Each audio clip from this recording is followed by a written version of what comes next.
WEF founding editor Cameron Wilson returns with his regular-ish column. Happy 2019 to all our readers.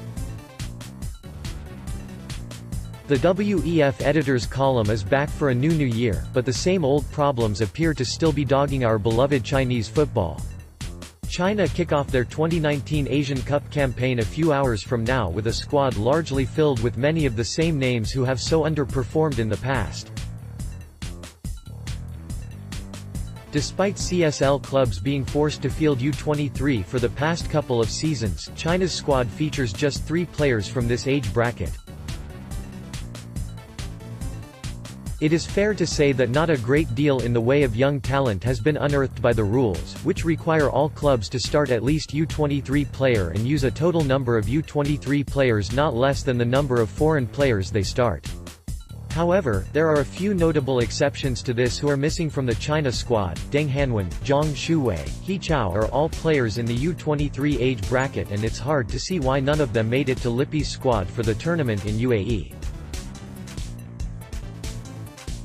One of China's biggest problems is that many players don't become first-team regulars at their clubs until after their 25th birthday, or even later in some cases. By the time they are at their peak mentally and technically, they only have a couple of years before going into physical decline. Kai Zhongguo and Piao Cheng, both 29 yet with only a few caps between them, and called up to the current squad after a successful season with Beijing Guoan, are 2 such examples. The only way to break this vicious circle of late development is simply to give players their debuts earlier. Yet in China, where a culture of deference to seniority exists, not to mention that old, established pros often wield considerable personal influence in their clubs, this can be harder than elsewhere. This is partly why the U23 rule came into being in the first place. The rule means clubs are expected to put short-term success to one side and not pick their strongest team in the interest of developing youth for the future. This is for the benefit of China's national team, so why shouldn't the national team also use the same philosophy? After all, everything in Chinese football is arranged for their benefit. Or at least that is the intention.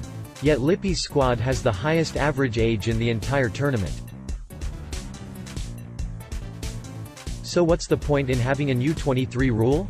You can only develop the players you have, even if they may not be quite as good as you hoped. Given that China's chances of winning this tourney are next to none, and that its older, established players have a long and miserable record of failure at national team level, China really should be focusing on youth more to break the vicious circle of players developing so late. Honestly, I really don't think some of the better U23 players who missed out are inferior to the older, more established players. There should have been more of these guys in the squad at least.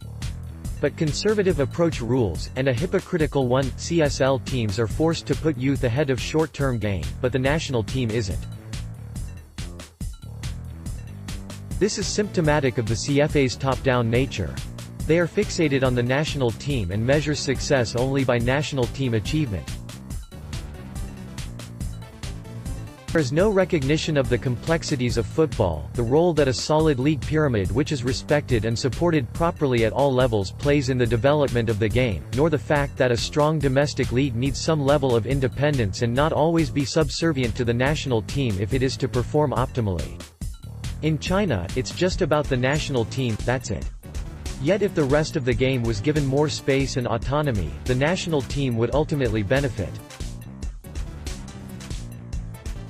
We can't expect China to abandon all its established players and send a U23 team to the UAE. But when you have domestic league rules forcing clubs to play young players, yet your best player is 38 and your team the oldest at the tournament, something is obviously wrong. Of China's 3 U23 players at this competition, they are all coming up for 24 later this year. So, they are not even young, and this shows just how deeply rooted the problem is. It's stretched to really consider these players as youths, yet they are the youngest players the team has and they all badly lack international experience.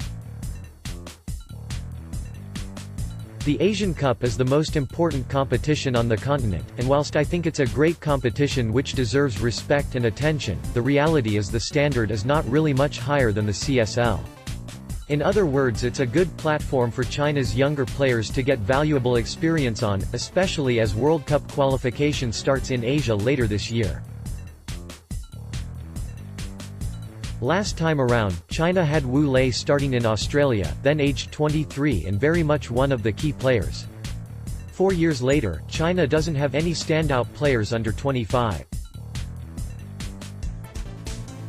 In this respect, we can see that the national team has, at best, not progressed at all, at worst, gone backwards. Giving more of China's best youth talent more opportunities on the big stage would go a long way to changing this.